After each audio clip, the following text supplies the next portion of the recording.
second presidential debate in the books. Donald Trump continued his attacks on Bill Clinton's past last night, but Hillary Clinton did not take the bait. Watch.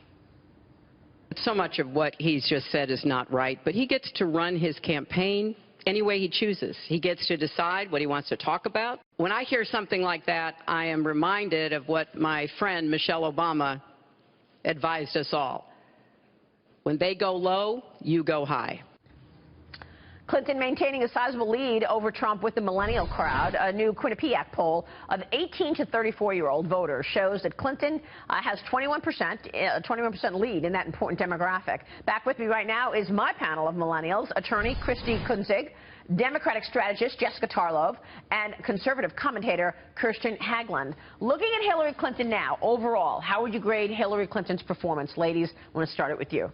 I gave Hillary a solid B, just because she was able to kind of deflect some of the attacks that Donald Trump was throwing at her. She actually answered some of the questions. Now, I don't agree with a lot of her policy subscriptions, all right, as someone on the other side, but at least she answered some of the questions. Yeah. And she remained calm and poised throughout the debate. With all the mud that he was slinging at her, rightfully so, she was able to really remain calm, and I think that looked very presidential. But she didn't really speak to any of the issues that millennials really care about. Didn't talk about student loan debt, didn't talk about entitlement reform or jobs. The only thing she really hit on was climate change and clean energy, which young people care about. Yeah, but not in a substantive enough way that really gave people a picture of what she wanted to do. It seemed much more defensive rather than here's what I want to lay out in a way to change this law for the better. We had John Steinberg from Cheddar on earlier. Yeah. And he's got, a millennial site, Cheddar. He said he thinks millennials are going to come out and vote for Hillary Clinton, the majority. Do you agree with that? Yes, but I don't think they're going to be voting so much for her. I mean, millennials tend to be more liberal generally.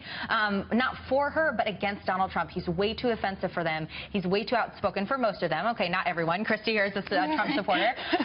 But just generally, he is not speaking their language. Yeah. So no, they're going to come out more against Trump than for Hillary. Christy, what do you think on that question? And also, then I want to get your grade.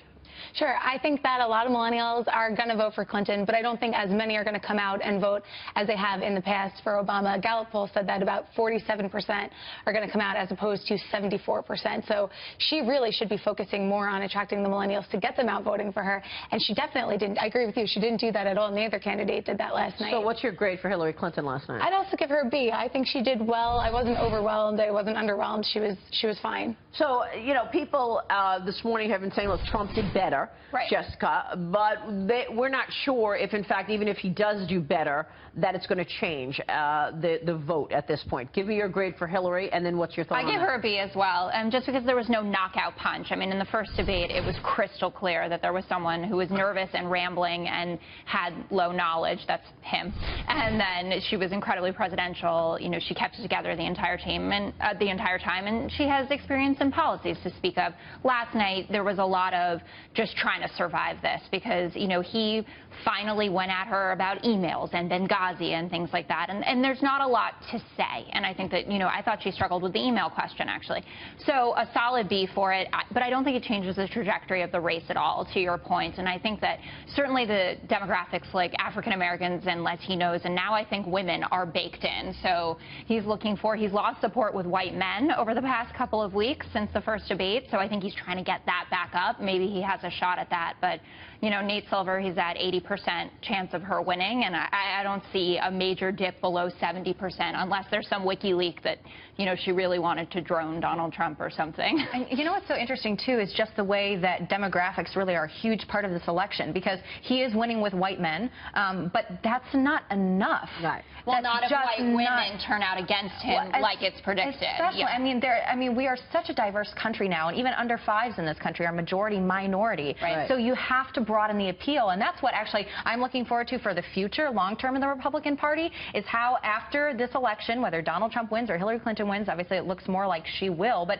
is really the opportunity to rebrand for the future. They've got to rebrand, or else this is just going to be a losing streak. But this is the conversation we had in 2012, though. Yeah. I mean, this is exactly the same autopsy, which people have been saying, in the Republican Party. We're going to have to release exactly the same report that says this is what we failed to do. We didn't shift to the left on social issues, which younger voters, minority voters, not care about. They don't want to hear you say, we're really concerned with gay marriage right now. It's the law, and like, let's move on and talk about the economy, talk about jobs. I mean, GOP has great winning. I agree with that. You're right. You know, they have winning issues on criminal justice reform, even mental health reform, which is in the Senate right now. I mean, social issues. I mean, they finally started to deal with parental and child leave, even though the policy isn't that great. They're finally starting to talk about it, so they can rebrand to take the moral high ground on a lot of these issues.